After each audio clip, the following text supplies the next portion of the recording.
He leaned close enough that I felt his breath on my ear and whispered, "We already picked your grave." I didn't flinch. At 76, you learn a certain discipline of the face, how to keep your skin still while everything inside you collapses or rearranges itself into something harder. I simply straightened the collar of my cardigan and looked past Thomas, out the kitchen window, where the late autumn wind stirred the dry leaves like restless thoughts. "You shouldn't joke like that," I said. My voice sounded steadier than my heartbeat. But he wasn't joking. I saw it in the way his eyes didn't blink. He had the same expression he wore at 13 when he lied about breaking the neighbor's window, a strange mix of guilt and boldness, as if he wanted to see how far he could push before someone stopped him. No one stopped him then. Perhaps that was our first mistake. He stepped back, casual, hands in the pockets of his new jacket. "I'm just trying to help you, Aunt Margaret. You shouldn't live alone anymore. It's time to think practically." Practically. People love that word when they want to take something from you. I reached for the kettle, letting the warmth of the handle steady me. "I've lived here for 43 years, I said. "Your uncle and I built this house with our bare hands." He smiled. "And times change." Behind him, his wife Laura hovered near the doorframe, pretending to be absorbed in her phone. She was always pretending to care, pretending to visit out of affection, pretending she didn't flinch every time she sat on my old couch as though it might stain her clothes. I heard her whisper into the phone once, not knowing I'd stepped into the hallway. "She's holding on to that land out of habit. She'll be gone soon anyway." Gone. Like I was a calendar event they'd already penciled in. Thomas cleared his throat, the way he does when he wants to shift from threats to persuasion. "Look, the retirement home I mentioned has space, and Laura and I have been talking. It doesn't make sense for you to stay here alone. The house is too big, too old. The land—" He stopped, too quickly. And that was when something inside me woke up. Years ago, my late husband kept a drawer full of documents, old deeds, maps, contracts written in the kind of cursive that belonged to another era. I hadn't touched that drawer in years. It felt like reaching back into a life that had ended the day he did. But now, as Thomas stumbled over the word land, a sharp, unwelcome clarity swept through me. He knew something, or thought he did. I poured myself tea, though my hand trembled slightly. Thomas noticed. He always notices weakness first. He stepped closer again, lowering his voice to that falsely gentle register he uses on his insurance clients. "Aunt Margaret, nothing bad is going to happen to you. We're just planning ahead. We want you safe." Safe. Another word that means the opposite of what it pretends. When he left, both of them giving those stiff little hugs that feel more like rehearsal than affection, I stood at the kitchen table long after the door closed. My house creaked around me, the old beams shifting as they always have when the wind runs along the roofline. Usually, the sound comforts me. Today, it felt like the house was exhaling with worry. I set the teacup down and walked to the study. The drawer resisted at first, swollen slightly from years of humidity, but I pulled it open, and the scent of old paper rose like dust from memory. There were folders tied with string, brittle envelopes, a map with edges eaten by time, and there, at the very bottom, was the deed. I recognized my husband's handwriting on the corner, a note he'd written decades ago, faded but legible. "For her, only her. Promise me she'll keep it." My hands stilled. Outside, the wind pushed harder against the house. Inside, something colder settled into my bones. Thomas had whispered to me about graves, but he had no idea whose ground he was standing on. Morning light always exposes the things you tried to ignore the night before. I woke to the pale, washed-out sun slipping through the curtains, and for a moment I could almost pretend nothing had happened. But memory has its own cruel punctuality. By the time my feet touched the floor, I heard Thomas's whisper again, cold, close, purposeful. I made my slow way to the kitchen. The kettle hummed the way it always had, the same hum I'd heard when my husband was alive, when the world was simpler and quieter. It should have soothed me. But it didn't. Not today. Laura had left her usual traces. A faint perfume in the hallway, the refrigerator door not fully closed, a coaster left askew on the living room table. She never touched anything directly, always through napkins or with the tips of her fingers, as though my home were coated in something unpleasant. She thought I didn't notice. At my age, people forget how sharply we observe. When life slows you down, you start seeing everything others rush past. I sat at the table, wrapping my hands around my cup. My joints complained with their morning stiffness, but that discomfort is reliable, almost friendly.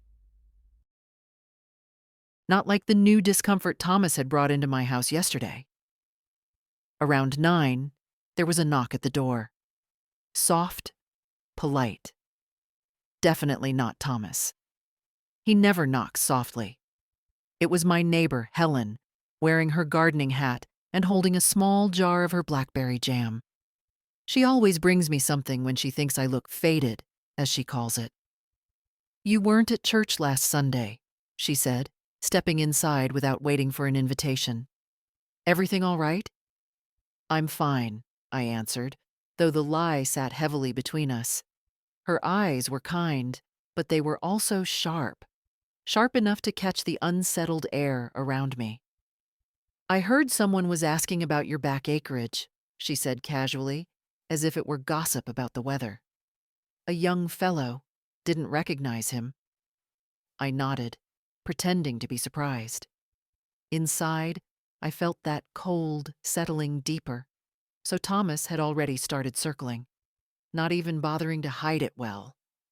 Helen stayed only 15 minutes, but her words lingered long after she'd gone. Someone asking about my land. Someone who wasn't heir to anything, nor entitled to a single blade of the grass that grew on it. My husband had bought that land with the stubborn pride of a man who always planned for the future, even when the present was falling apart. We had worked that soil with our hands. We planted fruit trees and buried 3 family dogs there. It was the last piece of him that the world hadn't tried to take. In the afternoon, Laura arrived again. She didn't call first, though she pretended she had. She appeared in the doorway with her polite, brittle smile. "I just came to see how you're feeling," she said. "Yesterday must have been overwhelming for you." I looked at her for a long moment. She avoided my gaze, scanning my living room like she was doing an inspection. "What exactly do you think overwhelmed me?" I asked. She blinked. "Oh, well, conversations about the future can be difficult for people your age." People your age. There it was, the quiet cruelty of someone who thinks she's being gentle. "I'm not planning to leave this house," I told her. She sighed, as if I were a stubborn child. "Margaret, we just want what's best. You need safer surroundings, medical staff, structure. A proper facility would give you all that. Thomas and I can't keep worrying about you falling, or having a stroke, or—" "Thomas didn't mention being worried," I said. "He mentioned arrangements." Her face tightened for a fraction of a second. It was enough. She busied herself with adjusting a vase on the mantel, though nothing needed adjusting. "He means well. she said lightly. And you know how emotional he gets about responsibility. The land, the property, it's all a bit much for him right now. He's trying to make everything easier. Easier. Funny word, too. Usually means easier for them, not for me. When she finally left, claiming she had an appointment, the house exhaled with relief. I sat in my armchair, the old springs gently dipping under my weight, thinking about words. Safe, practical, easier. None of them had anything to do with my well-being. They were building a story in their heads where I was the problem that needed solving. But as I looked around at the walls my husband painted, the shelves he built, the faint grooves in the wooden floor where his boots used to press, I felt something I hadn't felt in years. Not fear, not even anger. Resolve. A quiet, anchored resolve that spread through me like warmth after a long, cold walk. They thought I was fading. They thought I'd lost my clarity, my strength, my hold on the world. But they didn't understand the kind of woman I was raised to be. I had survived loss deeper than anything Thomas had ever faced. I had buried the love of my life without letting my voice shake at the funeral. I had handled bills, broken fences, storms, loneliness, without calling anyone at midnight for help. Age had softened my skin, not my mind. Tomorrow, I decided, I would take the deed to someone who understood its weight. Tonight, I would let the house settle, let the wind pass, let the truth sharpen. Thomas whispered to me about graves, but I was beginning to understand something important about him too. He'd mistaken my silence for surrender. I didn't sleep much that night, not because of fear. Fear comes sharp and quickly, like a broken plate hitting the floor. What I felt was slower, heavier, the way fog settles over a field and refuses to lift. I lay awake listening to the old rafters creak under the wind, and every sound reminded me that this house had stood with me through every sorrow. Now it seemed to be waiting for my next move. By morning, I knew exactly where I needed to start. The study was colder than the rest of the house. It always had been. The sunlight reached it late in the day, and the window sash rattled even in gentle weather. I wrapped a shawl around my shoulders and opened the drawer again, the one that had held my husband's papers for all these years. Dust rose from the edges like it recognized me, like it had been expecting this moment long before I did.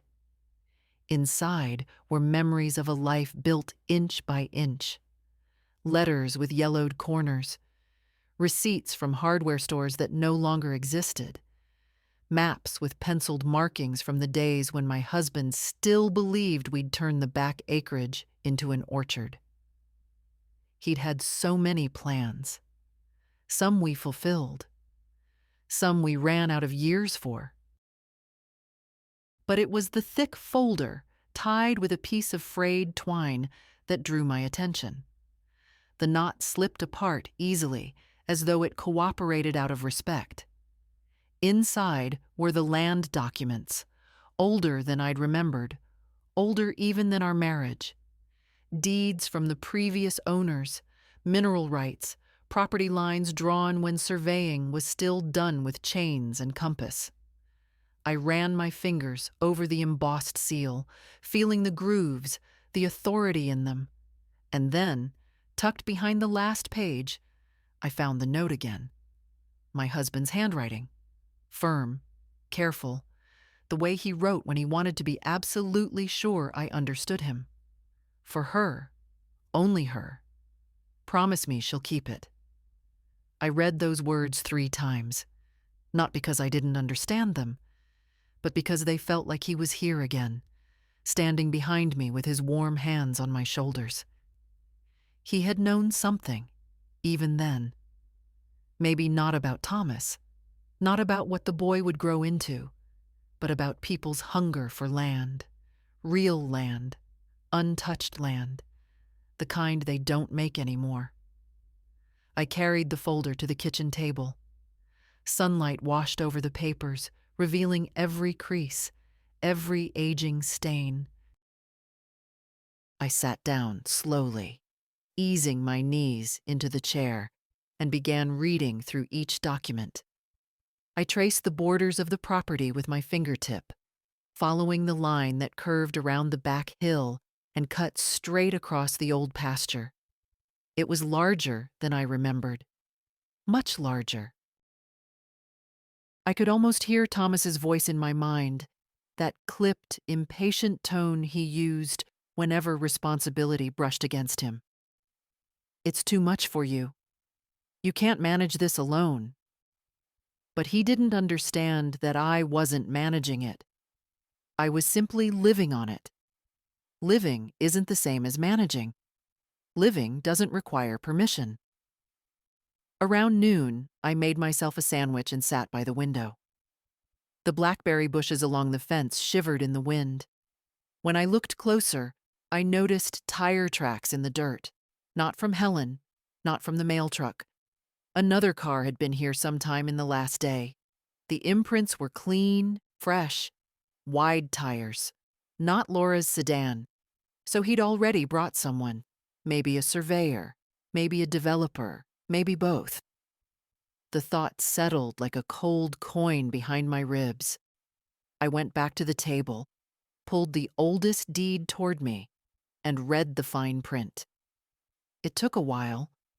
My eyes aren't what they used to be, and the cursive was nearly ornamental. But the meaning was unmistakable.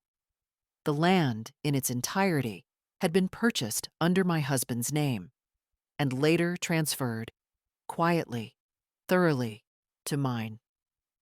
It had never passed to Thomas, not even in theory. A strange calm filled me then, not triumph, not relief, something deeper, like a tide turning. In the afternoon, I found the spare key to my husband's metal box. It had rusted around the edges, but it still opened with a familiar groan. Inside lay his old pocket knife, a photograph of us from our first year in the house, and a small envelope sealed with wax. I remembered the envelope vaguely, something he'd meant to discuss, something that had never come up again. I broke the wax. Inside was a folded letter, his handwriting again. "If anything ever threatens this land, go to Harris. He'll know what to do." I leaned back in my chair, staring at the name. Harris. That would be William Harris, the attorney who lived 2 towns over. A man my husband trusted with matters too serious to mention aloud. I hadn't seen him in years. I didn't even know if he still practiced. But I knew one thing. This was no longer about Thomas's casual cruelty, nor Laura's rehearsed concern.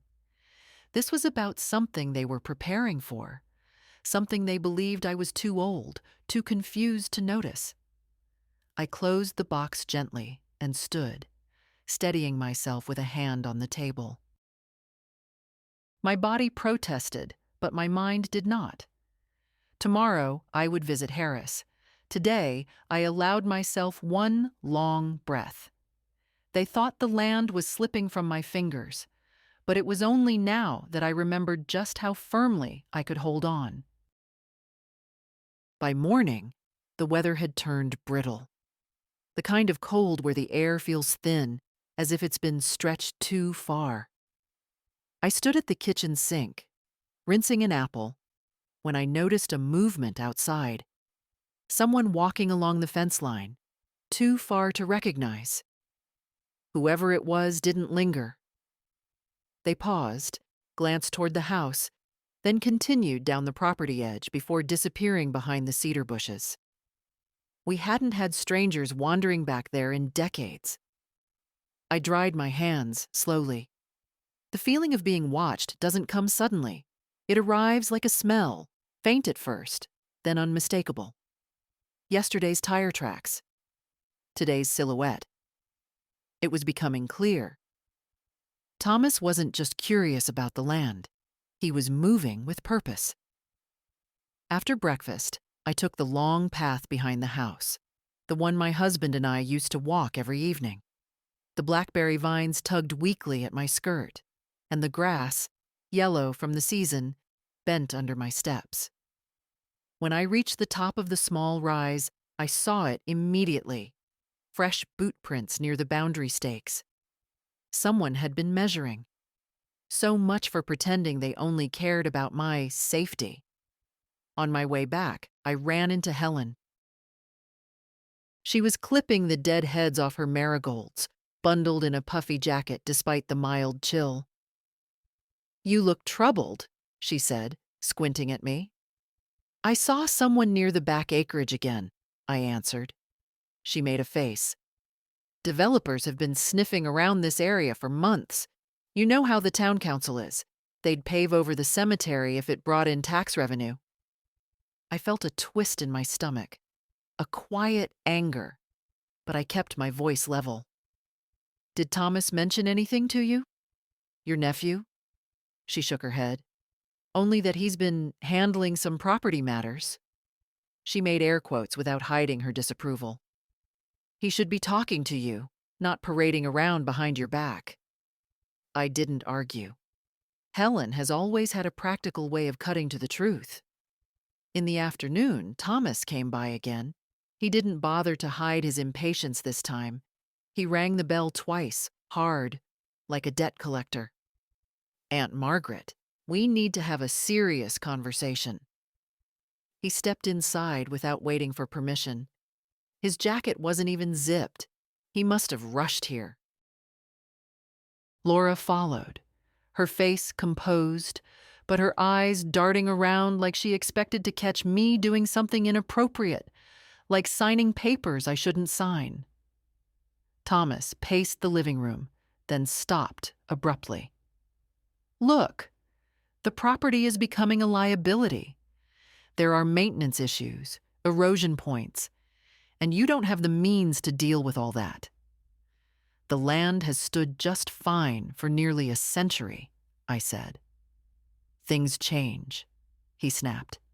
"And you can't keep living like it's 30 years ago. You need support, professional care, a facility that—" "A grave you already picked out for me?" I asked evenly. His mouth opened, then shut again. Laura's head jerked up, her smile freezing. "I didn't mean that literally," he said. "You're twisting my words." "No," I said. "I heard them clearly." He ran a hand through his hair, the tell he's had since childhood when caught in a lie. "Fine," he muttered. "Maybe I exaggerated, but you're making this harder than it needs to be. If you'd just sign the authorization for us to manage the property—" "I'm not signing anything." His eyes snapped to mine, sharp and narrow.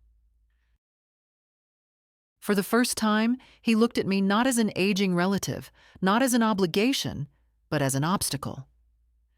"Aunt Margaret," he said slowly, "this isn't going to work forever.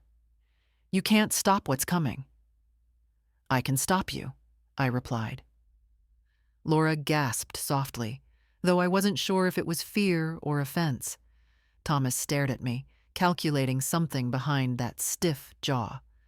Then he stepped back, forcing a smile that didn't reach his eyes. "Think about it," he said.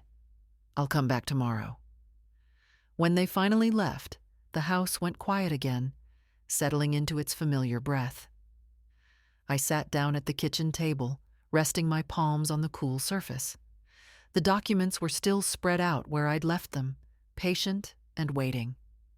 Tomorrow, I would take them to Harris. Tonight, I allowed the truth to settle fully. Thomas wasn't just circling. He was preparing to strike. And he had no idea the land he wanted was already armored against him. The next morning, I dressed more carefully than usual. Not because I expected anyone to notice, no one looks closely at a woman my age, but because it steadied me. I chose my wool skirt, the dark one with the firm waistband, and a blouse that had survived more years than most of the people Thomas called friends. When my reflection looked back at me, I saw the same thin lines around my mouth, the same softening around the jaw. But I also saw clarity, a kind of quiet steel. I gathered the documents into a canvas bag and stepped outside. The air had that brittle, metallic taste early winter brings, though real snow was still weeks away. My joints complained, but I kept walking. I'd walked through worse in my life. The drive to Harris's office took nearly 40 minutes. I hadn't been there in years, not since my husband's estate was settled. The town beyond ours seemed louder, quicker, full of people who didn't bother to look where they were going. When I arrived, the small law office was just as I remembered. Brown brick, narrow windows, a sign that had faded enough to be dignified. Inside, a young receptionist looked up from her computer. "Good morning." "Do you have an appointment?" "No," I said. "But my name is Margaret Doyle, and Mr. Harris used to handle my husband's affairs. I'm hoping he might have a moment." Her polite smile shifted, almost nervously. "Of course. Let me see if he's available." She walked down the hallway, knocked softly, and disappeared into an office. When she returned, she motioned me forward. "He'll see you." I stepped into a room that smelled faintly of old carpet and lemon polish, and there he was, William Harris. Time had rounded his shoulders and thinned his hair, but the sharpness in his eyes hadn't dulled. He stood when I entered, leaning slightly on the desk for support. "Margaret Doyle," he said, his voice warm but surprised. "It's been a long time." "It has," I replied, taking a seat. "And I'm afraid I'm here on serious business." He waited, patient in the way only someone who has spent a lifetime listening can be. I opened the canvas bag and laid the documents on his desk. He adjusted his glasses, the frames thicker than I remembered, and began reading. He took his time, long enough that I had time to study the faded map on his wall, the photo of his grown children, the neatly arranged stacks of legal pads. When he finally looked up, his expression had changed. Not alarm, not confusion, recognition. "Well," he said, tapping one of the deeds, "your husband was thorough, very thorough. He structured everything to keep the land secure. You still have full ownership, undivided, no pending claims, no survivorship clauses in your nephew's favor."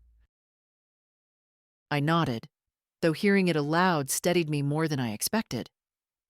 "Has someone been trying to challenge that?" he asked. "No," I answered. "Not yet, but they will." He didn't question it. Instead, he leaned back slightly, folding his hands. "Tell me what's been happening." So I told him, not everything. Not the whispers about graves or the way Thomas watched the house as though waiting for it to crumble under me. I told him only the facts. Strangers near the property line, attempts to convince me to leave, Thomas's insistence that the land was a liability. Harris listened without interruption, his brow drawing closer with each detail. When I finished, he nodded once. "I see. And you're right to come now, not later. Property disputes can get ugly, especially when someone assumes a future inheritance is already theirs." He slid one of the documents toward me, tapping it gently. "This gives you far more leverage than they realize. The land can't be sold without your consent. No one can sign on your behalf unless you grant permission. And if you suspect someone might attempt to influence or coerce you—" "I do," I said quietly. He didn't smile, but his eyes softened. "Then we put protections in place, immediate ones." He explained my options, placing the property in a trust under my control, restricting financial access, documenting interference. He spoke plainly, not to scare me, but to arm me. And for the first time in weeks, I felt something close to relief. Not safety, but preparation. A sense that the ground beneath me wasn't shifting. It was settling. When the meeting ended, he stood and shook my hand with surprising warmth. "Your husband trusted you with this land for a reason," he said. "Whatever pressure you're facing, you don't have to face it alone." I left his office with the documents tucked tightly against my side. Outside, the cold air felt sharper, but I breathed easier.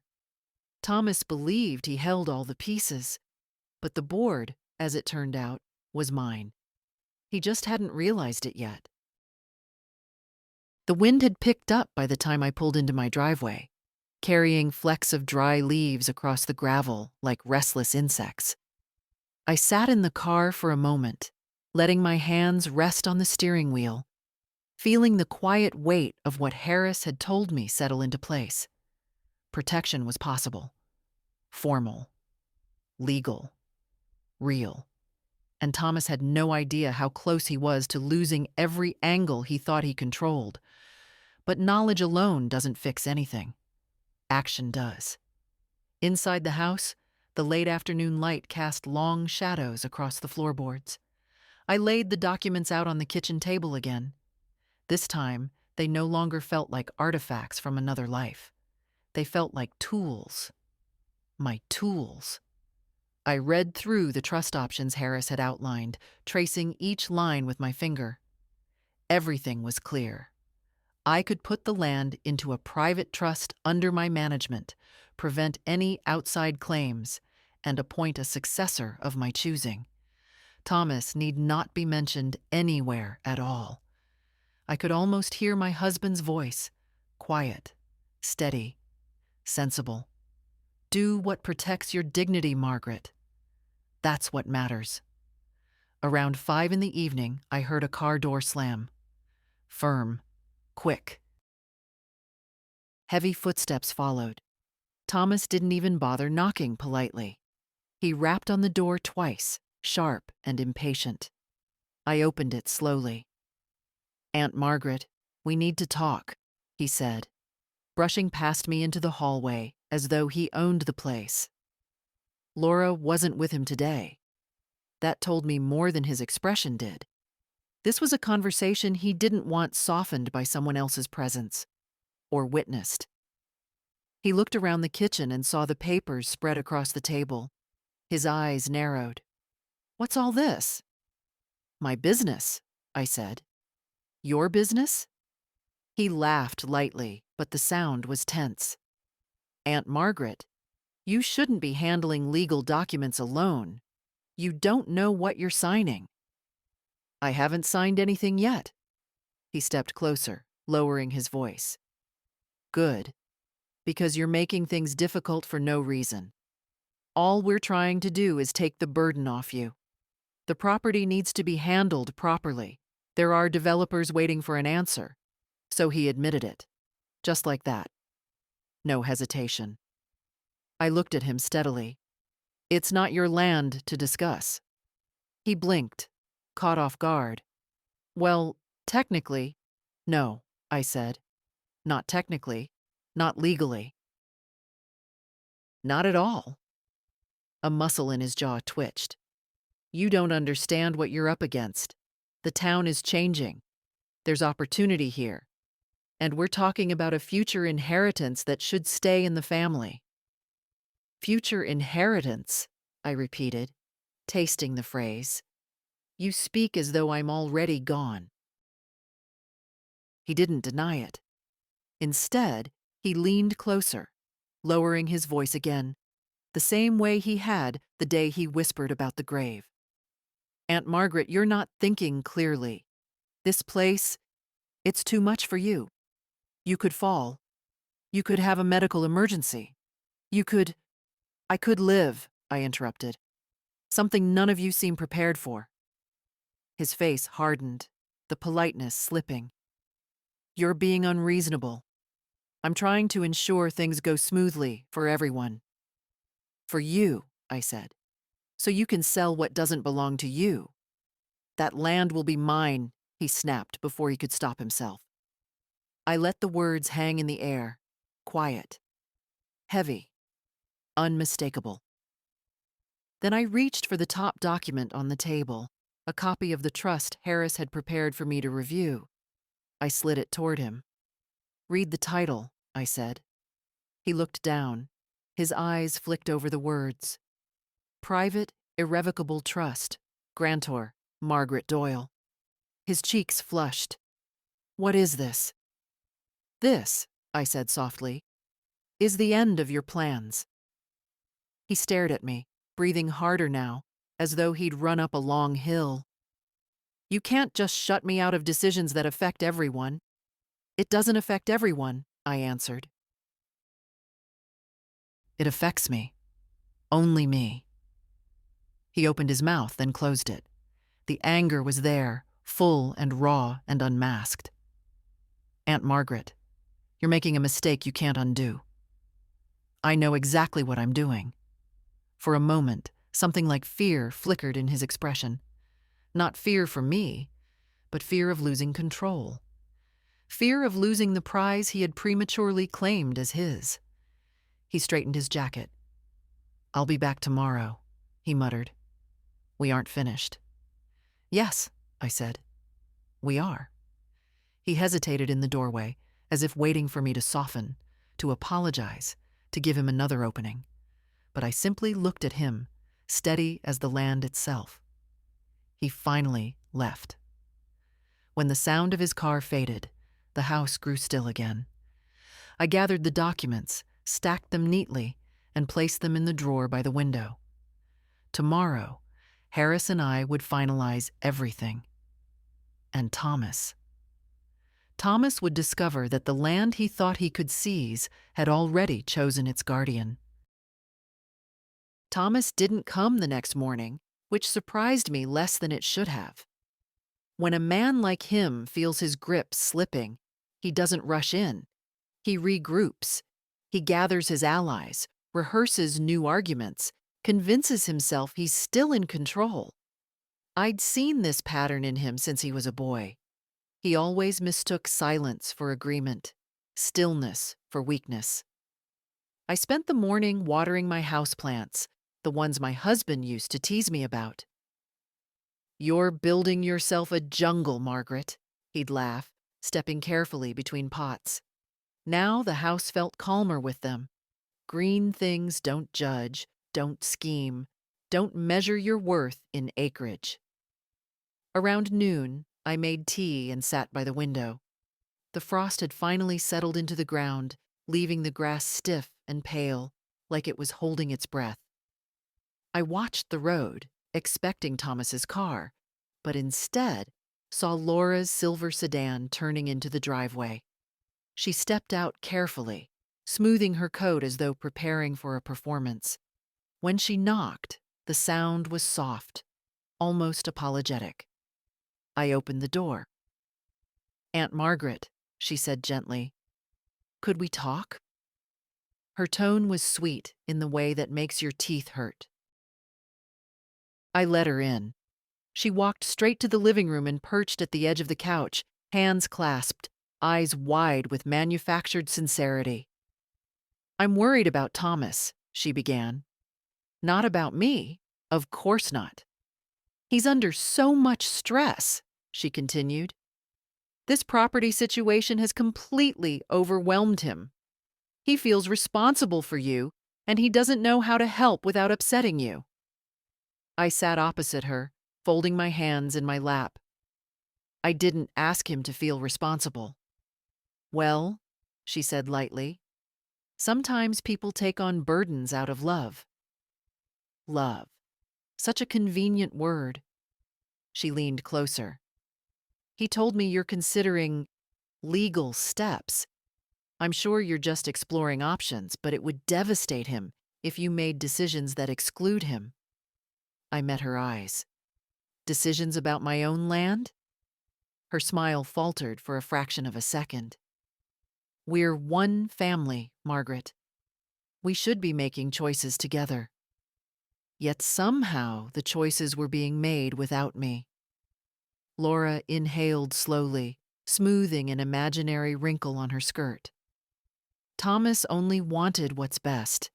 He's worried about your health. The house is too big for you. And when people your age live alone, my age, I echoed calmly. She blinked, realizing too late how condescending she'd sounded. I didn't mean that in a negative way. You rarely do, I said. Yet somehow it always ends up negative. She stiffened, then softened her voice again, switching tactics. You've always been so independent. But independence can become dangerous. We don't want anything tragic to happen. Imagine if you fell and no one found you for days. I looked at her steadily. You and Thomas seem to spend a lot of time imagining me gone. She opened her mouth, closed it, regrouped. There it was again, that recalculation behind her eyes. Look, she said finally, we know you saw someone near the back acreage. Developers come and go. You shouldn't assume the worst. I didn't assume, I said quietly. I recognized the boot prints. Her face stilled, just for a moment. Then she smiled again, brittle and thin. All we want is harmony in the family. If you'd just signed temporary management rights. No, I said. She swallowed. Margaret, we're only asking because we care. You care about securing the land, I corrected her.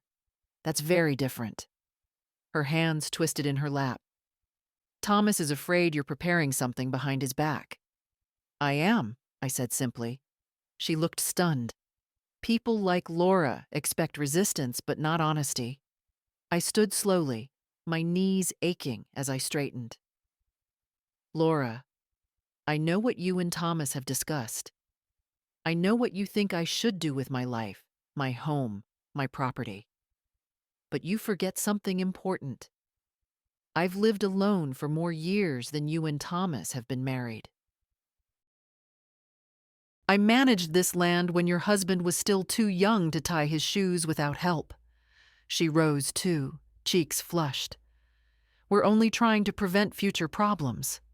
You're trying to prevent future ownership issues, I corrected. Let's not dress it up. For a moment, the mask slipped.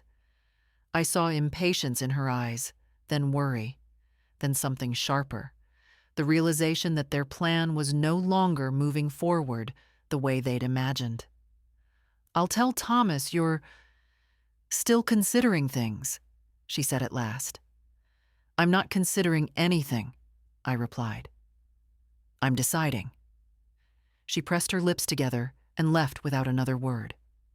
When her car pulled away, the house grew quiet again, but the quiet felt different now, less heavy, more purposeful. I walked back to the kitchen, touched the folder on the table, and felt that calm resolve return.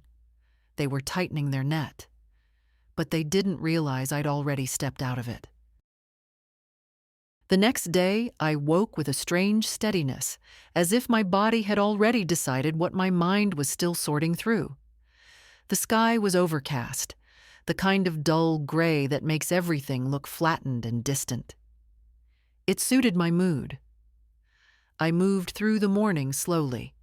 Tea, toast, a check on the plants, before finally making the call I'd been rehearsing in my head since dawn.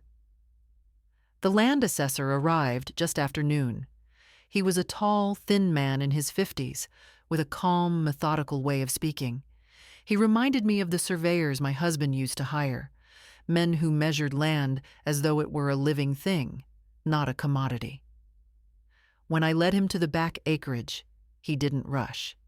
He walked the boundary markers, took pictures, knelt in the dirt to check soil density, brushed moss from an old stone post with the back of his glove.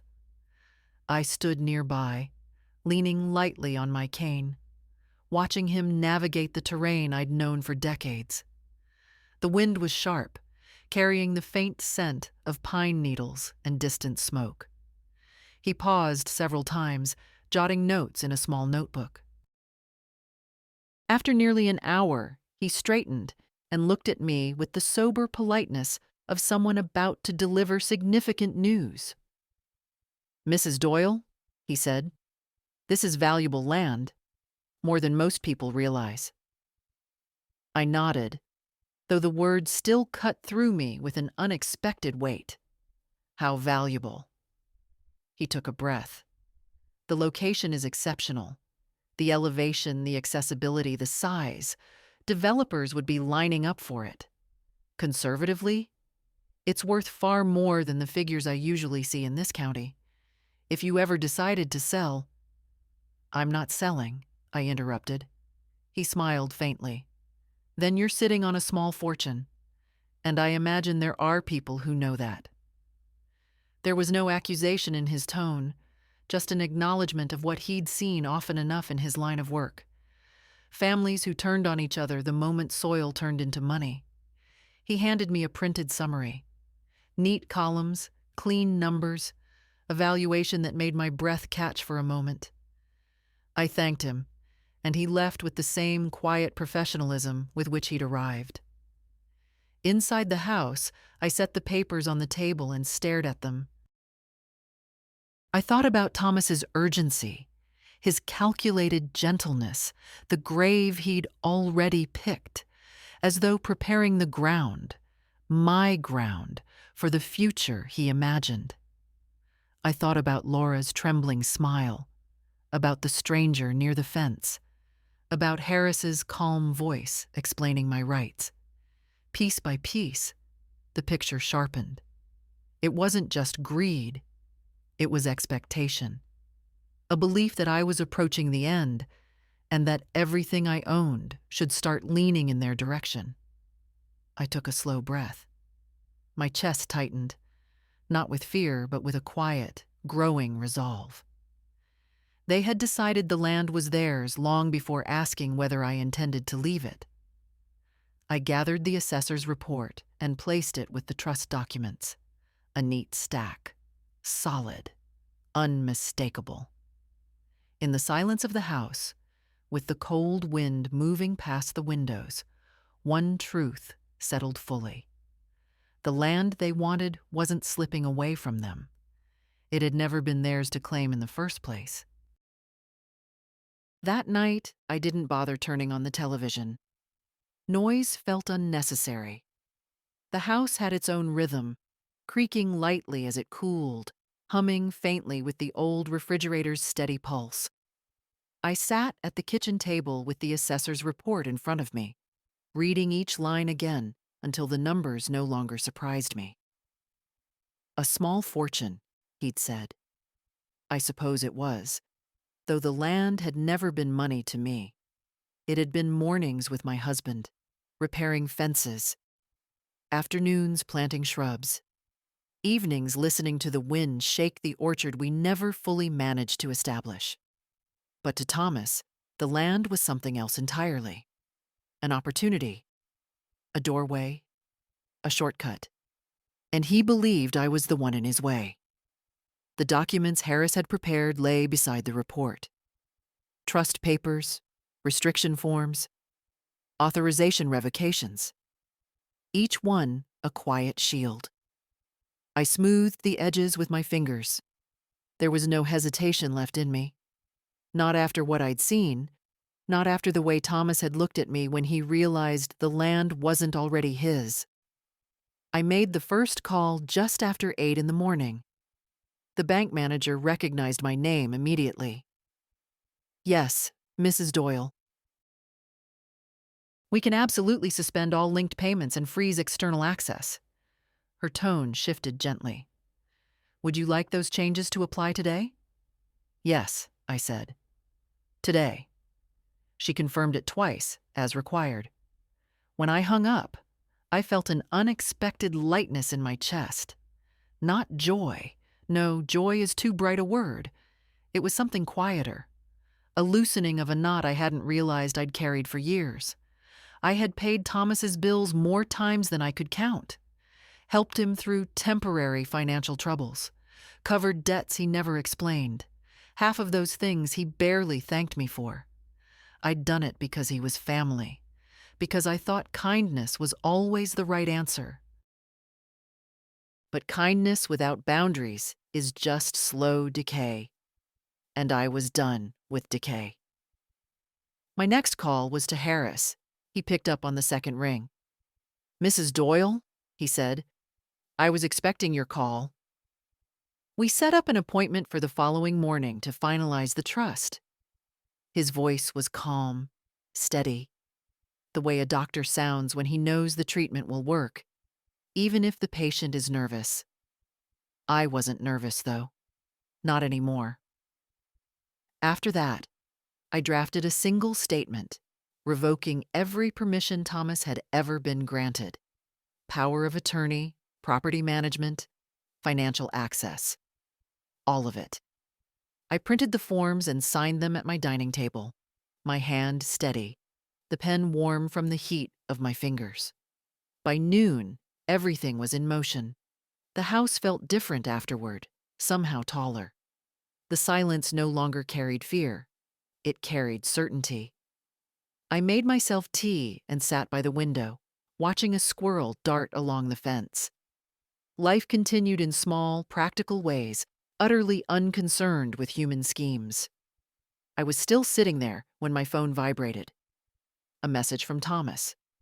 "Why is my auto payment declined? Call me. Now." Another vibration. Laura's car insurance bounced too. "What's going on?" A third. "We need to talk today. Don't make this difficult." I set the phone face down on the table. Difficult. He'd used that word often. Difficult when I asked questions. Difficult when I refused to sign documents. Difficult when I insisted on living my own life. I took a sip of tea, breathing in the steam. For the first time in years, I tasted the flavor fully. Black tea with hints of bergamot, the way I'd always liked it. Not rushed, not lukewarm, not swallowed between appeasements. Outside, a gust of wind rattled the bare branches, scattering a few stubborn leaves across the yard. The world was shifting, quietly, steadily. And this time, I was the one turning the wheel. Thomas arrived before sunset, his car rolling up the driveway too quickly, gravel spitting under the tires. I watched from the kitchen window as he slammed the door and marched toward the house, shoulders tight, steps sharp. He didn't knock this time. He pounded hard enough to rattle the frame. I opened the door slowly. "Thomas." "Aunt Margaret, what did you do?" His voice cracked, not with grief or fear, but with offended entitlement.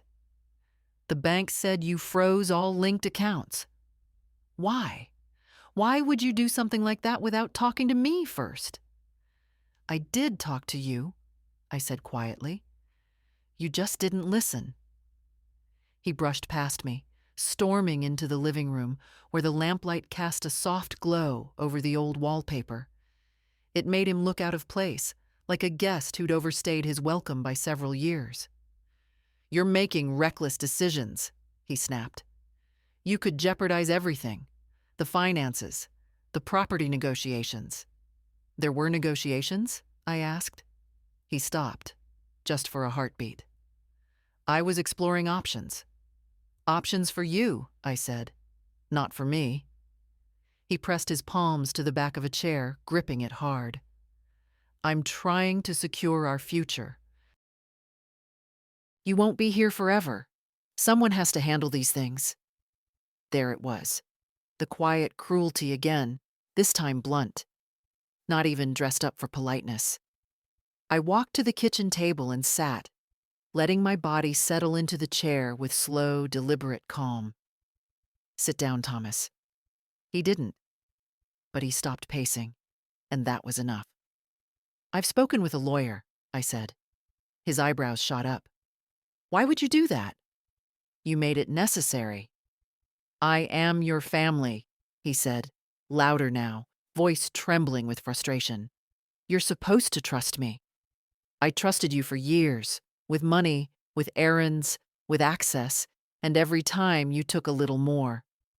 My tone stayed measured, not unkind. Trust isn't a blank check. He raked a hand through his hair. This is ridiculous. You're letting these ideas get into your head, developers, schemers, conspiracies. You told me, I interrupted, that you'd already picked my grave. He froze. There are moments in life when the truth finally lands, when someone hears their own words reflected back and realizes how ugly they sound. Thomas's face went pale, then flushed red. I didn't mean, he began. You did, I said. He tried to speak again but couldn't form the words. The silence between us stretched, heavy and brittle. When he finally managed something, it came out small, almost boyish. I was just trying to prepare in case something happened to you. Something? I asked gently. Like what? He didn't answer. I could almost forgive him in that moment. Not for the greed, not for the lies, but for the simple truth that he'd always been terrified of responsibility. He wanted the reward without the burden, the land without the care, the inheritance without the waiting. I'm not dying yet, I said. And even if I were, I'm still the one who decides what happens with my home. He swallowed hard, blinking rapidly. So that's it? You're cutting me out? I'm protecting what your uncle left me, I replied. And myself. He stared at the floor, breathing unevenly. Then he lifted his head, eyes burning with a mixture of anger and wounded pride. You're making a mistake. No, I said softly. I'm correcting one. He moved toward the door, then paused with his hand on the frame. He didn't look back. We'll talk again tomorrow. No, I said. We won't. He hesitated, wanting, needing to have the last word. But I didn't give him anything to push against. I simply stood there, steady, grounded in the house he had tried to claim for himself. He finally left. I closed the door, letting the latch click softly into place. The quiet afterward felt different, firmer, like a foundation settling. I walked back to the table, placing my hand on the trust papers. Nothing dramatic, no triumph, just a truth I had earned. He could whisper about graves all he wanted, but I was still very much alive, and I was finished being managed. I woke before dawn, not from worry, but from clarity, the kind that settles in the chest, warm and steady, like the hush before sunrise. Thomas's anger the previous evening had rolled off me more easily than I expected, maybe because I had finally stopped absorbing it, or maybe because the land beneath my feet felt firmer now, anchored by choices he could no longer undo. My appointment with Harris wasn't until the afternoon, and the house felt too still, too full of my own thoughts. So when the phone rang just after 9, I welcomed the interruption. Margaret? A young woman's voice asked. It's Emily. My breath caught for a moment. Emily, my brother's granddaughter. The only one in the extended family who still visited without needing a reason. She'd been coming by since she was a teenager. Timid at first, then warm, then quietly loyal in a way that reminded me painfully of my brother. Gone too many years now. I was in town, she said, and wondered if I could stop by. Of course, I told her. Come. When she arrived, she carried a paper bag with still warm pastries. She always brought something, though I never asked. She stepped into the kitchen and hugged me gently, with that careful respect younger people sometimes forget to offer. You look tired, she said, studying my face. I'm thinking a lot, I admitted. Not tired, just sifting. She smiled faintly. You always sift better than most people sort. We sat at the table, and I watched her eat one of the pastries the way young people do, quickly, unself-consciously, full of life. Then she grew serious. "Mom said Thomas has been asking questions about your property," she said. "Aggressive questions." I raised an eyebrow. "Your mother talks to you about that?" "She worries," Emily said. "She doesn't trust him, never has." That surprised me more than I let show.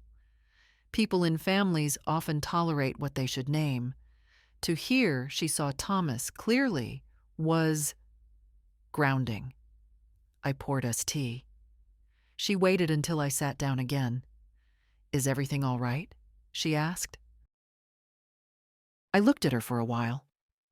Her eyes were her grandfather's, steady, earnest, anchored in something good. And for the first time since this began, I felt a different kind of ache. Not fear, not anger. Something closer to recognition. This was who should inherit the land one day. Someone who understood its worth without turning it into a price. "Thomas wants the property," I said simply. Her jaw tightened. "I know. He talked to a developer last month. He thinks no one heard." She hesitated. "He's not planning for your future. He's planning for your absence." The room went still. Emily reached across the table, her hand warm over mine. "You don't have to let him push you." "I'm not," I said. "Not anymore." The relief in her face was quiet, but unmistakable. She didn't ask for details. She didn't need to. She trusted me enough to wait. We spoke for nearly an hour after that. Not about Thomas, not about the land, about everyday things. Her classes, the old dog she'd adopted, the winter coat she couldn't decide whether to buy. Ordinary, human things that made the world feel sane again. When she finally stood to leave, she squeezed my hand once more. "If you ever need help," she said softly, "call me. I mean it." After she left, the house felt full again, not with noise, but with purpose. Her presence lingered like warmth in the walls. I walked to my husband's documents on the table, touched the folder gently, and felt that same quiet certainty as before. The land needed a successor, not someone hungry for ownership, someone capable of caretaking, someone like Emily. And as the hours moved toward my meeting with Harris, the decision that had been forming inside me finally settled into place, solid, steady, and unshakable. Harris's office felt warmer than it had a week ago, though I suspected it wasn't the temperature that had changed, but my own posture. I no longer entered as someone reacting to danger. I entered as someone preparing a boundary, wide, solid, final. He stood when I walked in. "Mrs. Doyle," he said, "everything is ready." We sat across from each other, the documents laid out neatly between us. Trust forms, revocation notices, successor designations. Paper can be thin, almost fragile, yet in the right sequence, it becomes a fortress. "I've reviewed each document twice," he said. "Before we finalize anything, I want to make sure you understand exactly what these protections mean." "I do," I said. "But tell me anyway." His calm explanation moved through the details like water over stones. My land, once placed into the trust, would be untouchable by any outside party without my explicit permission. No relative, not Thomas, not Laura, could challenge it. The trust could continue seamlessly after my life, managed by a successor I chose. Any previous permissions I'd granted were now revoked, fully and permanently. "Who would you like to name as your successor?" he asked gently when he finished. I didn't hesitate. "Emily." He nodded, unsurprised. "A good choice." There was no flourish to the moment, no dramatic music, just the soft click of my pen and the steady pressure of my signature gliding across the page. My handwriting wasn't as strong as it used to be, the lines a bit shakier, but still mine. Still enough. "I'll file the paperwork this afternoon," he said. "By tomorrow, it's legally active." A strange stillness filled me. Not numbness, but a deep-rooted quiet. For months, maybe years, I'd felt something tightening around me, a slow constriction I hadn't been able to name. Now it loosened. Harris watched me carefully, his expression professional, but touched with something like respect. "You've handled this with grace," he said. "I've handled it with necessity," I replied. He gave a small smile. "You'd be surprised how few people your age stand this firmly once pressure begins." "I've had a lifetime of practice," I said. On my way out, he held the door for me. "Margaret," he added quietly, "if Thomas becomes confrontational, do not engage with him alone. Call me. Immediately." I nodded, though I doubted I'd need to. Confrontation is a tool used by people who still believe they can win. Thomas would soon learn he'd lost before he even understood the rules of the game.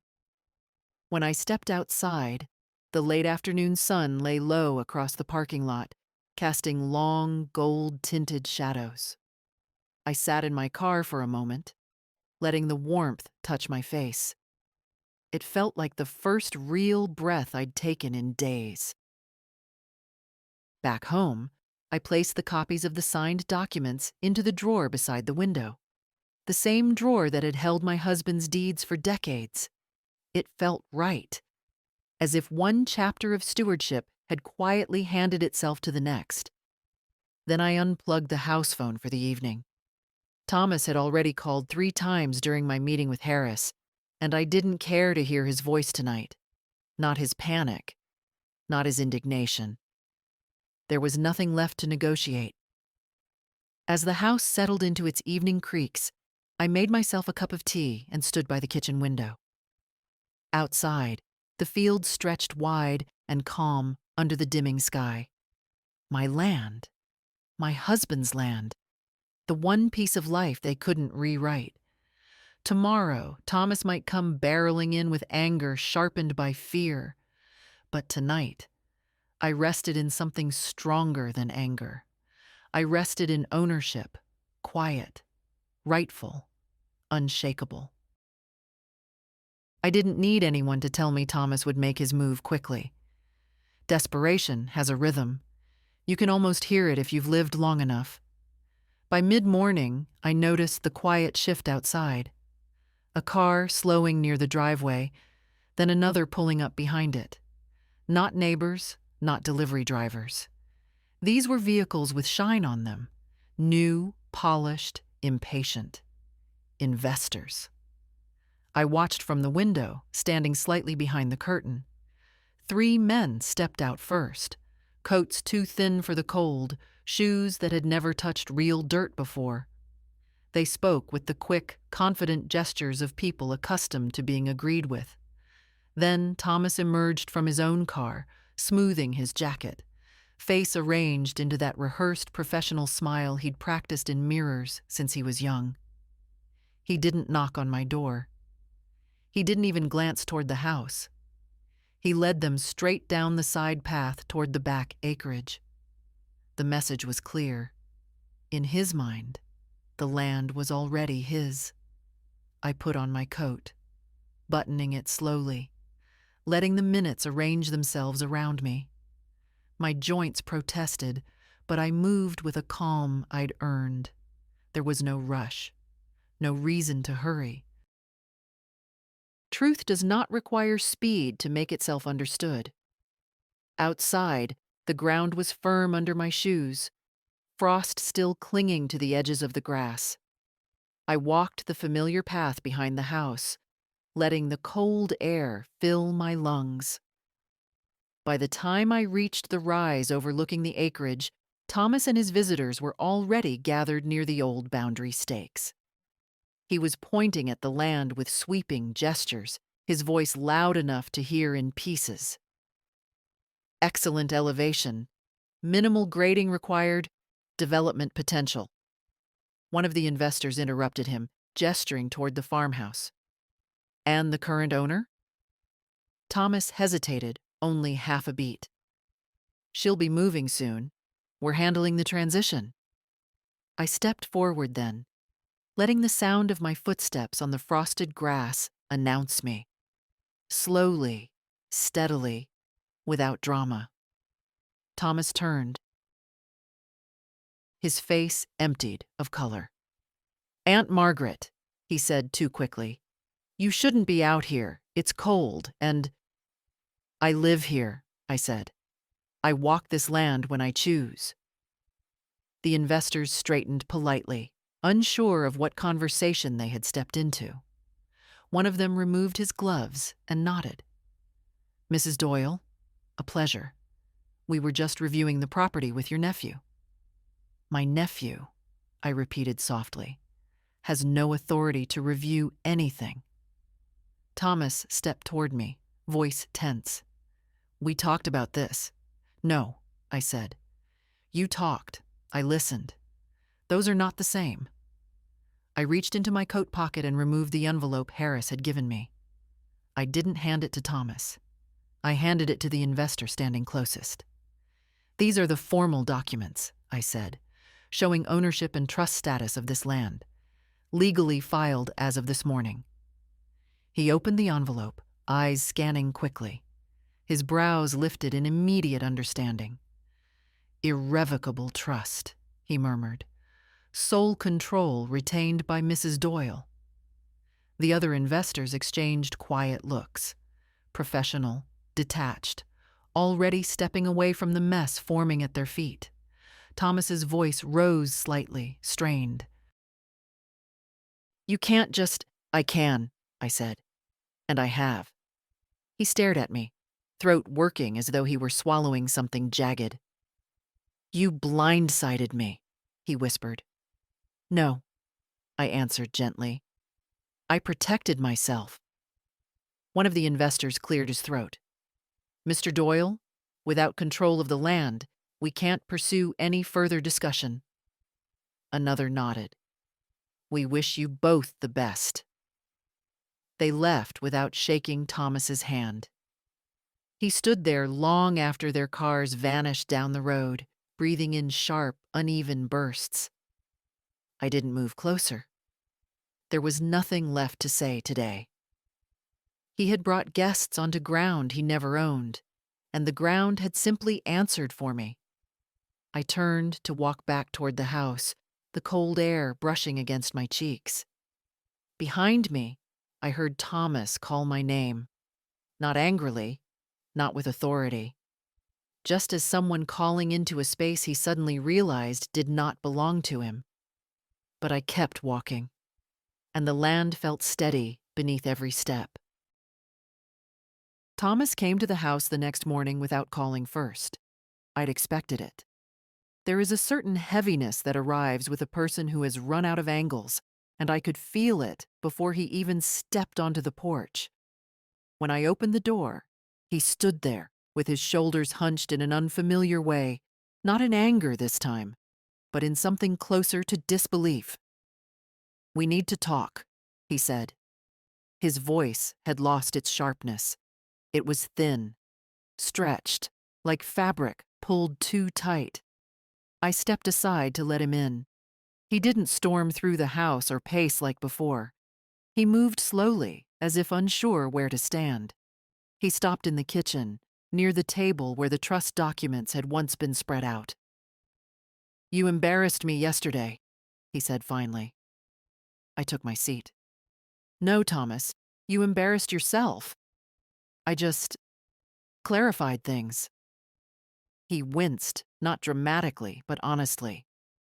He looked older than he had a week ago, as though the loss of imagined ownership had carved something out of him. He sat across from me, elbows on his knees, hands clasped. "You talked to a lawyer," he said. "You set up a trust. You put Emily in charge after you're gone." I nodded. "Yes, I did." He closed his eyes for a moment, like he was bracing himself against a truth he hadn't believed would ever come. I thought, his voice faltered, I thought I'd be the one to manage the estate. I thought that was expected. It was never promised, I said, but I'm your nephew.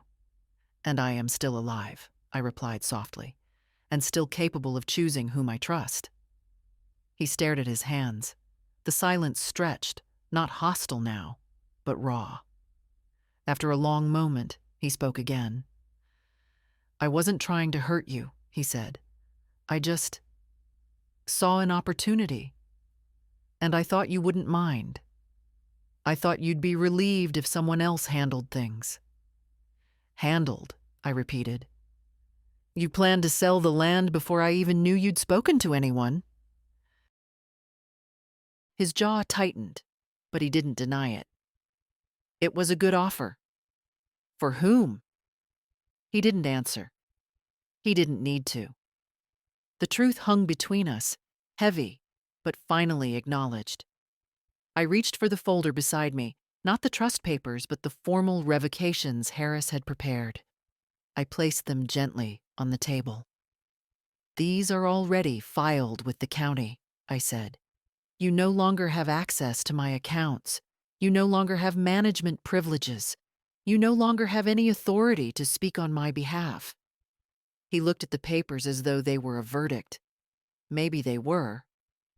What am I supposed to do now? He whispered. Live your life, I said. Your own life. Not mine, not the one you imagined taking over.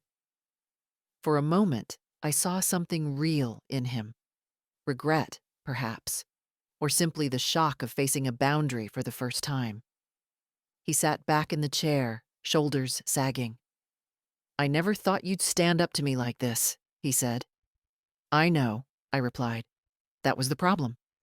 He nodded once, a small, tired gesture. Then he stood, slower than usual. At the doorway, he paused, his back still turned. I'm sorry, he said. The words were quiet, unpolished, unsure. I hear you, I said. And I did. But hearing is not the same as forgetting. He left without slamming the door this time. His steps down the porch were uneven, as though the ground felt different beneath him now. And maybe it did, now that he knew it was never his to walk with ownership. The house settled around me after he'd gone, its familiar creaks carrying a gentler tone. I stood by the window, watching the wind ripple across the fields, bending the dormant grass in slow waves. For the first time in a long while, the land felt protected. Not just by law, but by intention. Tomorrow, I would move forward. Tonight, I allowed myself the quiet knowledge that dignity, once reclaimed, does not slip away. The days after Thomas left took on a different rhythm. Not quieter, my house had always been quiet, but clearer, as though something had finally settled into alignment. For the first time in a long while, I woke without bracing myself for footsteps on the porch or a voice insisting I needed help. The air in the house felt lighter, the walls less watchful. Even the floorboards creaked differently, as if relieved. I spent a morning walking the land, moving slowly along the path behind the house. The frost had thinned, replaced by a soft winter damp that smelled faintly of cedar and old soil. I touched the bark of the oak tree near the boundary line, its coarse surface familiar beneath my fingers. My husband and I had planted a sapling here decades ago. Now the branches stretched high enough to hold the sky. This land had witnessed every part of my life. Beginnings, losses, ordinary days strung together like small, unnoticed pearls. It had held me through grief and through years when silence felt too big. And it had watched quietly when people I loved began to look past me, toward what they imagined would be theirs. but the land was still mine. Firmly, legally, unquestionably mine. When I returned to the house, Emily was waiting on the porch.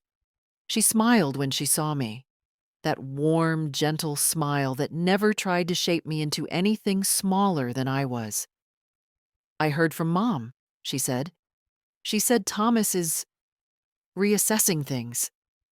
"That's one word for it," I replied. We sat together on the porch steps, the cold wood pressing through our coats. She didn't press me for details. She simply rested her hands in her lap, letting the space between us breathe. "I wanted to thank you," I told her, "for caring without expecting something in return." She looked at me carefully, understanding more than I said aloud. "You've always taken care of yourself," she said. "I just wanted to make sure you knew you didn't have to do it alone." There was a softness in her voice. Not pity, not concern, but recognition. The kind people share when they understand that strength and solitude sometimes travel together, whether we choose it or not. "I've named you as the future steward of the land," I said, "when the time comes." She inhaled sharply. "Margaret, you didn't have to, I know," I interrupted gently. "But I wanted to.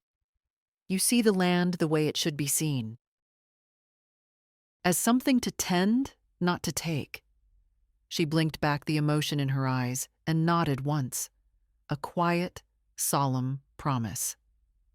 After she left, I made myself tea and carried it to the living room. I sat in my husband's old armchair, the cushions still dipping in that familiar way. Through the window, the fields stretched outward, pale gold under the winter sun. I realized then that dignity doesn't arrive with noise.